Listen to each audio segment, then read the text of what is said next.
2025 பிறந்தாச்சு. யாருக்கு பிறந்ததோ இல்லையாங்க, உங்களுக்கு தாங்க பிறந்திருக்கு. மிதுனராசிக்காரர்கள் காட்டில் மழை. அடடா மழைடா, அடமழடா, அடமழை பிச்சுட்டு ஊட்டுது. ஏமாத்தலையே, உங்களுக்கு அப்படி தோணலையே? அது வரைக்கும் நீங்க வாழ்க்கையில சக்சஸ் தான். அவன் என்னங்க சொல்றது நம்மளை? அவன் என்ன நம்மள சொல்றது? மிதுனராசிக்காரர்கள் ஸ்பெஷலே என்ன தெரியுமா? உங்களுக்கு ரொம்ப ஃபேவரட் டயலாக் சொல்லுங்க. எஸ்ஜே சூர்யா சொன்ன மாதிரி தான். அவன் கிடக்குறான்டா மயிராண்டி.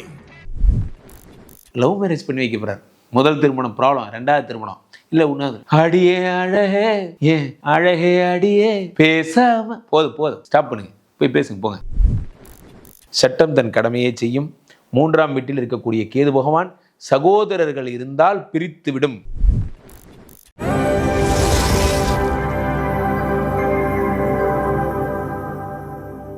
உலகெங்கிலும் இருக்கும் கேம் சேஞ்சர் நேயர்கள் அனைவருக்கும் வணக்கம். நான் உங்கள் ராம்ஜி. மிதுன ராசிக்காரர்களுக்கெல்லாம் இந்த 2025 எப்படி இருக்க போகிறது?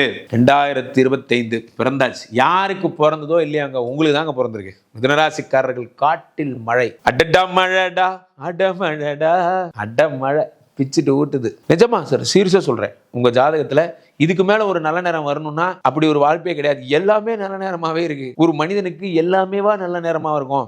உங்களுக்கு நல்லா இருக்கு. நன்றாக புரிந்து கொள்ள வேண்டும்.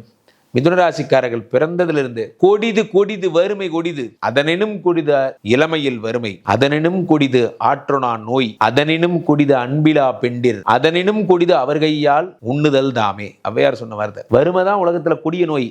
அதை விட கொடிய நோய் என்ன? இளமையில வறுமை வர்றது. அதை விட கொடிய நோய் என்ன? புற்றுநோய். அதை விட கொடிய நோய் என்ன? அன்பே இல்லாத மனைவி.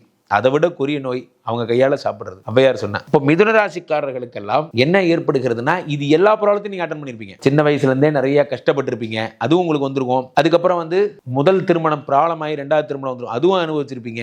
இப்படி வாழ்க்கையில வேதனைகள் மட்டுமே நிரம்பிய உலகம்னா அது உங்க உலகம் தான். இது எல்லாத்துக்கும் காயத்துக்கெல்லாம் கட்டுப்போடும் முயற்சியாக, கட்டுப்போடுறதெல்லாம் இல்லை, காயங்களை ஆற்றும் முயற்சியாக, காயங்களை மறைய வைக்கும் முயற்சியாக இந்த 2025 வருகிறது. 10லே சனி. பிராண்டு புஷ்பான்னா ஃப்ளவர் இல்ல ஃபயர். பிராண்டு 10ஆம் இடத்துல சனி வந்துட்டாருன்னா பிராண்டு. சார் நான் ஒரு இட்லி கடை வச்சிருக்கேன் சார், நம்ம கடை சூப்பரா போகும் சார், பக்கத்துல இருக்கவங்க நம்ம கடையில் தான் சார் வாங்கி சாப்பிடுவாங்க. ஆனா என்ன சார் அதை வெளியே போய் சொல்லிட்டு இருந்தா எப்படி சார் இட்லி கடை? சார் தயவு செய்து இட்லி கடையோ நீங்க என்ன வேணா வச்சிருக்கீங்க, அதை பத்தி வெக்கப்படாதீங்க. திருட்டு போய் வெக்க பண்ணும், பொய் சொல்றோம் வெக்க பண்ணும், ஏமாத்திரம் வெக்க பண்ணும். நிறைய பேரு நான் மலேசியாவில் போய் கத்துக்கிட்ட பாடம் இது. மலேசியா வாழ் மக்கள் எல்லாம் பார்க்கிறேன். எளிய தொழில் செய்பவராக இருந்தாலும் என் மனைவிட்ட கூட ஷேர் பண்ணேன், சிந்துட்ட சொன்னேன், எளிய தொழில்கள் தான் செய்கிறார்கள், ஆனால் அவர்கள் தொழிலை நேசிக்கிறார்கள்னு. என் மனைவி சொன்னா அதனாலதான் அவங்க நல்லா இருக்காங்க. நம்ம தொழிலை நேசிக்கிறதே இல்லை சார். நான்லாம் ஒரு ஆளா சார், பஞ்சு மிட்டாய் தான் சார் விற்கிறேன். பஞ்சு மிட்டாய் விற்கிறீங்கல்ல, இது எவ்வளவு பெரிய விஷயம், எவ்வளவு பெரிய விஷயம். ஏமாத்தலையே, உங்களுக்கு அப்படி தோணலையே? அது வரைக்கும் நீங்க வாழ்க்கையில சக்சஸ் தான். அவன் என்னங்க சொல்றது நம்மளை? அவன் என்ன நம்மள சொல்றது? மிதுனராசிக்காரர்கள் ஸ்பெஷலே என்ன தெரியுமா? உங்களுக்கு ரொம்ப ஃபேவரட் டயலாக் சொல்லுங்க. எஸ்ஜே சூர்யா சொன்ன மாதிரி தான். உங்களோட ஃபேவரட் டயலாக் என்ன? அவன் கிடக்குறான்டா, அதுதான் அவங்களோட ஸ்பெஷல். நீ என்னடா என்ன சொல்றது, நான் ஒன்ன சொல்றேன். அந்த மாதிரி ராசியிலே குரு வந்து விட்டார். 5, 7, 9 பார்க்கிறார். 5 தான், 7 தான், 9 தான், புத்திரஸ்தானம் தான், கலத்திரஸ்தானம் தான், பாக்கியஸ்தானம் தான். இதை விட என்னங்க வேணும் உங்களுக்கு? குழந்தை பிறக்க போகுது, வெளிநாடு போக போறீங்க, அதிர்ஷ்டம் வரப்போது, ஒரே தூக்குறாரு. இந்தா வச்சுக்கோ, ஒரே தூக்கு. சார் உலகத்துல குரு பகவானோட பிளஸிங்லாம் எப்படி தெரியுமா இருக்கும்? யானை இருக்கு பாத்தீங்களா, யானை இப்படி தூக்கி தலைமையில வச்சா எப்படி இருக்கும்? அப்படி இருக்கும் குருவோட பிளஸிங்ஸ். 10லே சனி கொடுத்தால் எவர் தடுப்பார்? 10ஆம் இடத்து சனி. சார் இன்னைக்கு இளைஞர்களை பார்த்து நான் ஆச்சரியப்படுறேன். 10ல் இருக்கக்கூடிய சனி 3ஆம் பார்வையா 12ஐ பார்க்கிறார், 7ஆம் பார்வையா 4 பார்க்கிறார், வீடு மாடு மனையை பார்க்கிறார். ப்ரொமோஷன் வரப்போகுது. 7ஆம் இடத்தை பார்க்க லவ் மேரேஜ் பண்ணி வைக்க போறார். முதல் திருமணம் ப்ராப்ளம், 2வது திருமணம் இல்ல உண்ணாது. அடியே அழகே, ஏன் அழகே அடியே பேசாம. போதும் ஸ்டாப் பண்ணுங்க, போய் பேசுங்க போங்க. சனி பார்த்துட்டாரு. சனி 10 பார்த்துட்டார், 7 பார்த்துட்டாருன்னா லவ் பண்ண சொல்லி தருவார். நிறைய எங்க லூசு பிள்ளைக்கு லவ் பண்ணவே தெரியாது. அதான் ப்ராப்ளமே. லவ் பண்றதுக்கு முதல்ல கிரியேட்டிவிட்டி வேணும். அந்த கிரியேட்டிவிட்டியை சனி ஒரு பக்கம் தரார், குரு ஒரு பக்கம் தரார். சோ இது 2 பேருமா சேர்ந்து உங்களை பயங்கரமா ரொமான்டிக்கான ஒரு இயரா மாத்துறாரு. 7ஆம் இடத்தை இவங்க 2 பேரும் சேர்ந்து பாக்குறாங்க. இந்த பக்கம் என்னடானா 9ஆம் வீட்டு ராகு இருக்கார், அதை குரு பார்த்துறாரு. குரு சண்டால யோகம். எங்க அப்பா சூப்பரா இருக்கு. ஆனா ஒரு ஆபத்து, மிதுனராசிக்காரர்களுக்கு அப்பா இருக்கிறவங்க அப்பாவோட உடல்நிலையில ரொம்ப ஜாக்கிரதையா இருக்கணும். 9ஆம் வீட்டு ராகு அப்பாவின் உயிரை கொள்ளும். 3ஆம் இடத்துல வருகின்ற கேது தம்பி யாராவது கூட இருக்காங்க, அண்ணா யாராவது கூட இருக்காங்கன்னா அவங்களை பிரிச்சிரும். சட்டம் தன் கடமையை செய்யும். 3ஆம் வீட்டில் இருக்கக்கூடிய கேது பகவான் சகோதரர்கள் இருந்தால் பிரித்து விடும். இது நடந்தே தீரும். காரணம் என்னன்னா, கேது என்ன பண்ணுவார்? கேதுவுக்கு நான் தான் சொன்னல, ராகு கேதுக்கள் உறவுகளோடு விளையாடுபவர்கள். 3ஆம் இடத்து கேது சகோதர பாவத்திற்கு ஆபத்தை தரும். சகோதரர்களோட பாகப்பிரிவினை பண்றீங்க, சொத்து தயவுசெய்து பண்ணாதீங்க, பண்ணீங்கன்னா பிரச்சனை தான் வரும், சண்டை தான் வரும். ஸோ மிதுன ராசிக்காரர்கள் ரொம்ப ஜாக்கிரதையாக இந்த சகோதரர்களை ஹேண்டில் பண்ணணும். ஸோ அடுத்ததாக 9ஆம் இடத்துல இருக்கக்கூடிய ராகுவை ஹேண்டில் பண்ணணும். சிங்கம் என்றால் என் தந்தை தான் தானே நானே நானா. நல்லா இருக்கு. இதே மாதிரி ஸ்டேட்டஸா வைக்கிறது. அப்பா போன் பண்ணி கூப்பிடுவாரு, டேய் வாடா ஊருக்கு ஒரு தடவை வந்து பாடுறா, அப்பா ஒரே பிஸியா இருக்கேன்ப்பா. அப்படி என்ன நீ பிஸி? நமக்கு வேலை போய் 3 நாள் ஆச்சு, சும்மா தான் இருக்கும். ஆனால் நம்ம ஊருக்கு போக மாட்டோம், இங்கேயே உட்காந்துருப்போம். நிறைய பேர் ஹோட்டலில் ரூம் போட்டு தாங்க, நிறைய பேர் பார்த்துருக்கேன். சும்மாவே ஹோட்டலில் இருப்பானுங்க. ஏன்டா ரூம் போட்டு உட்காந்துருக்கீங்க தெரியாது, வீட்டுக்கு போனால் சிரிப்பாங்க. இல்லைன்னா மட்டும் நீங்கள் அப்படி மிகப்பெரிய கலெக்டராக போறீங்க. போய் அப்பாவை போய் பாருங்க.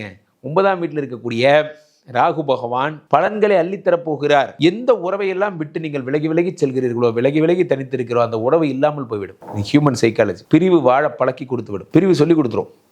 ஒரு விஷயம் இல்லாமே ஒரு விஷயத்தை பண்றதுக்கு பிரிவு சொல்லி கொடுத்துரும். இது நிறைய பேர் உணர மாட்டேங்கிறீங்க. எம்ப்ளாயிஸா இருந்தா ரொம்ப நாள் லீவ் போடாதீங்க. நீங்க லீவ் போட்டா எப்படி மேனேஜ் பண்ணுங்கிறது நிர்வாகத்துக்கு புரிஞ்சிருச்சுன்னா நீங்க அங்க பயனற்றவர் ஆயிடுவீங்க. 9ஆம் இடத்து ராகு உங்களுக்கு சொல்லி தர்ற பாடம் எல்லாம் எதுவுமே நீங்க பயன்படுத்தாத வரைக்கும், நீங்க சம்பாதிக்கவே இல்லைன்னா உங்க மனைவி என்ன பண்றா, அவங்க அப்பா அம்மா வீட்டில் வாங்கி குடும்பத்தை நடத்த பழகிட்டாங்க, அவ்வளவுதான், உங்க வேல்யூ போச்சு. அப்போ மிதுனராசிக்காரர்களுக்கெல்லாம் 9ஆம் இடத்துல வரக்கூடிய ராகு பகவானும் 3ஆம் இடத்துக்கு கேது பகவானும் தான் நீங்க ரொம்ப உஷாரா இருக்க வேண்டிய ஒரு இடங்கள். மற்றபடி மிதுனராசிக்காரர்களுக்கு பெரிய பிரச்சனைகள் என்று எதுவும் கிடையாது. சனி பகவான் உங்களுக்கு வந்து 10ஆம் இடத்துக்கு வருவதே ஒரு மிகப்பெரிய சிறப்பு. மிதுனராசிக்காரர்கள் ஒன்று புரிஞ்சுக்கோங்க, சனி 10க்கு வந்துட்டாலே உங்களுக்கு என்ன ஆகும், பிராண்ட் ஆயிடுவீங்க.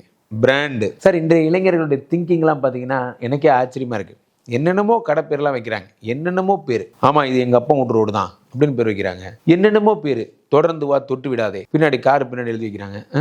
எப்படிலாம் யோசிக்கிறேன், வித்தியாசமா பாட்டு, வித்தியாசமா ஆச்சரியப்படுறேன். இதெல்லாம் பார்த்து இங்க இருக்கிறவங்க என்ன நினைக்கிறாங்க, நமக்கு இதெல்லாம் வந்து வேலை வெட்டி இல்லாத வெட்டி வேலை, என்ன இப்படி எழுதுறதெல்லாம் ரொம்ப பெரிய விஷயமா சார். நிலவே என்னிடம் நெருங்காதே, இது யார் வேணா எழுதலாம், அழகா எழுதுறான். ஏய் யாரா அந்த பையன், நான் தான் அந்த பையன், ஏய் யாரா அந்த பையன். எப்படி பாப்புலாம் யோசிக்கிறீங்க? அந்த யோசனை இருக்கு பாத்தீங்களா, அந்த மனசு எவ்வளவு இளமையா இருந்தா அப்படி யோசிக்கும். காத்து மேல, காத்து கீழே, காத்து சைட்ல. நமக்கு வெக்கம் சார், 100க்கு 99 பேருக்கு வெக்கம். நம்மளால ஏன் வாழ்க்கையில மேல வர முடியல தெரியுமா? இந்த வெக்கம்ங்கிற இந்த வெயிட் நம்மள மேல பறக்கவே விட மாட்டேங்குது. வாழ்க்கையை ரசியுங்கள். மிதுனராசிக்காரர்கள் எல்லாம் 10ல் சனி வகும்போது பிராண்ட் ஆகுங்க.